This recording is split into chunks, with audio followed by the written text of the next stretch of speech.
Hey guys, it's Heather from Kell Planner, and today I'm going to be talking to y'all about how I use my daily planner versus my catch-all planner. This was a question. Last week I posted a video updating you on how I was using my daily planner, and I just got a lot of questions on why are you using this and a catch-all, and kind of what's your thought process between the two, and how are they different, or are they the same?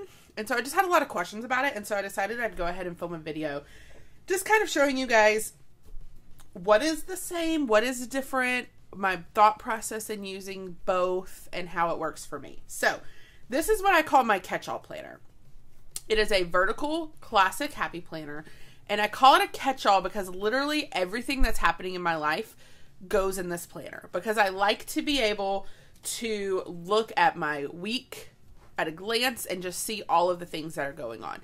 Now, this works for me because I have a lot of different, what I call areas of my life. I have my home life, I have Catchall Planner, I run a boutique, I have like chores and errands and like working out and all of that. And so my catch-all, I put it all in one, but then my other planners is where I take the things that are written here and I break it down more. So let me kind of show you what that means. So, for example, let's just talk about maybe how I break it down between this and my social media. So, in here, I do write things for Catchall Planner that need to happen. So, like I have update website, Etsy orders, Patreon, Etsy orders, because I never did these here. I color it in if I did it, and I didn't do it, so I put it over here. This is a Catchall Planner thing. This is a Catchall Planner thing. And then I would write those again in my Catchall Planner. So this is my social media planner. And like here on Wednesday, it says Patreon decals. And then here it has the Patreon decals that I need to do. But this lets me know like kind of what the whole week is going to look like, an overview of the week. This helps me to plan out when I can do certain things, when I have time for certain things. It reminds me not to plan things because I might have something else going on then. And plus I just like having a week at a glance. So honestly, my catch-all is because I just like it. I just like decorating. I like having a week at a glance, and it just really helps me to then break down my other planners.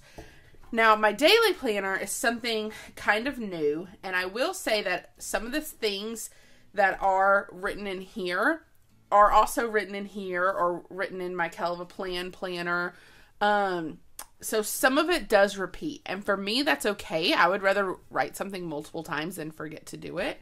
But this is a little bit different because, so basically, how I use my catch-all, I usually sit down on Sundays and I fill out Monday through Wednesday. So I filled this out on Sunday.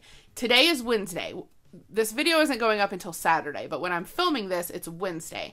And so I have Monday through Wednesday filled in. And then on Wednesday, I usually come and I fill in the second half of my week. So the only thing filled in right now are my big events for the week. But all of the little stuff I fill in usually on Wednesday, because on Wednesday, I just have a better idea of what the rest of my week is going to look like. And so right now, I only have this half filled out.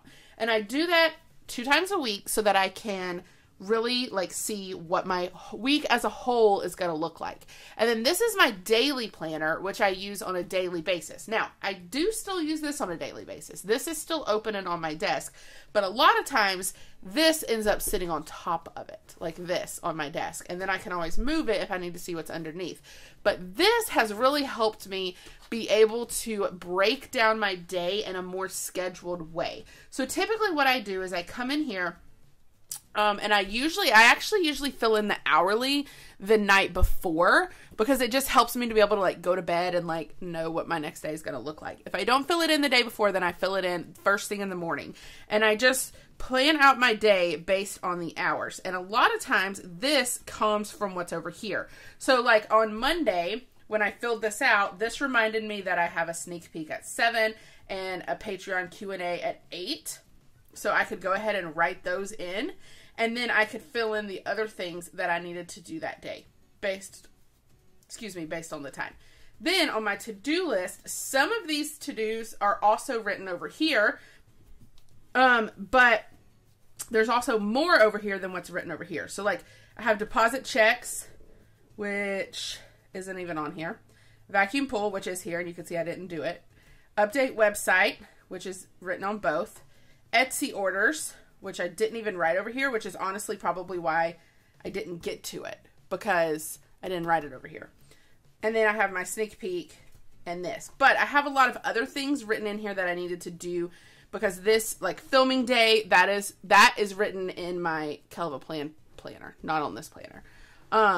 So this, honestly, usually what I do with this is in the morning, I'll write down the things right away that I need to do. But then as your day goes on, you usually have more things that end up getting added to your to-do list. And that's what ends up filling up the rest of this. Whereas here, I've already filled out this on Sunday night. So if things are getting added to my planner, it's already been filled out. And so I don't have any room to add it, but I can add it to my daily to-do list. So then here's Tuesday.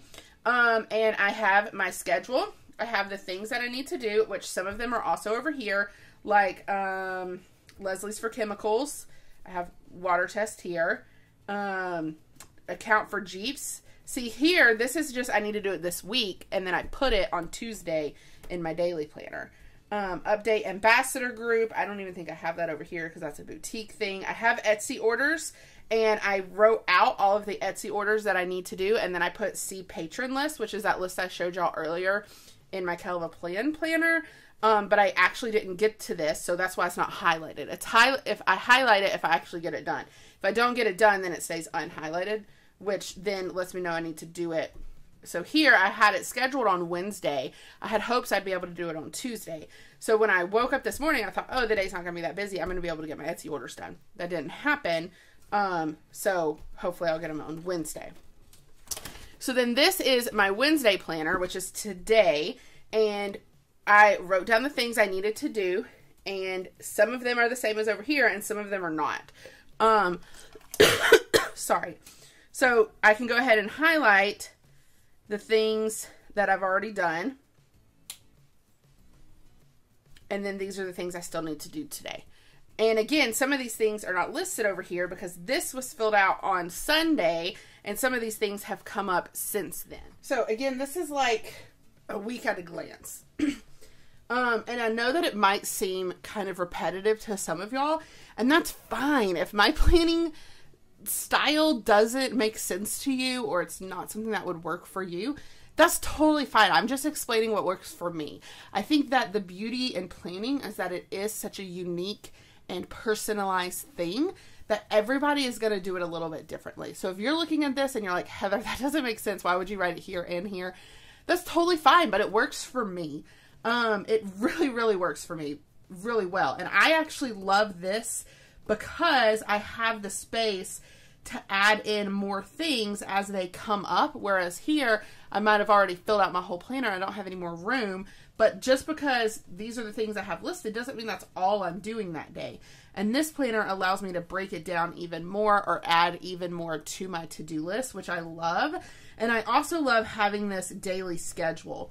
If I wanted to combine this into one planner, something that I might do is start putting my daily schedule up here, because I don't break it down for every single hour. You can kind of see I do it like as an overview. So I could easily fit that into this top box, and then you could have like a daily to-do list and then others. You could break that down, but that's just not how I do it. But it is an idea for something that you could do. But I hope it makes sense that like on Sunday I fill this out, and then each day I break my day down even more here.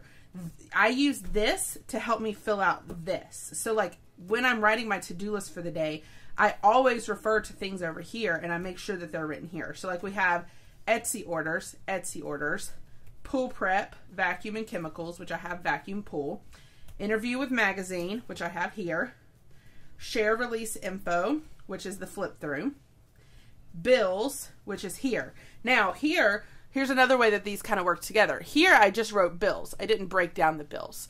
But when I see bills, I know I can go to my planner and see what bills I need to pay today. And they're listed out. So that's another way that these kind of work together. Now, there's also things on here that I don't necessarily have over here, like camp videos, order new labels, Instagram photos. Those are things, pick up chicken. These are things that just kind of have come up today that I've added to my to-do list, but they weren't in this planner. So I hope that makes sense on how I kind of combine the two. And they both work really well for me. I keep both of these on my desk on a daily basis, literally like right here next to where I film. I keep both of my planners. And sometimes if you were to walk into my office, it would look like this, where this one's on top. And sometimes when you walk into my office, it would look like this, with this one on top, just depending on what I'm working on at the time. Like if I was working on paying these bills, this would be on top. But if I was working on maybe like the Etsy orders, then I would have to flip back over here and this would be on top. So it really works for me. I do wish that this was disc bound, so that if this was disc bound, what I would do is I would probably put these daily pages in the middle of the week so that it was all together, but it's not disc bound. You can order this uncoiled and punch it yourself, which I've tried to do before, but I wasn't very good at punching in the exact same spot on every page, and so my pages were all wonky and it drove me crazy. So I was like, well, I'll just put it on the coil, but that is an option. Anyway, I hope this helps just breaking down how I plan, how I use both. I would encourage you to really find what works for you, because just because it works for me doesn't mean it's going to work for you. But yeah, I hope that this at least inspired you to get creative with your planning and find systems that work for you. So if you like this video, I hope you hit the like button. If you want to see more of my videos, hit that subscribe button, and happy planning.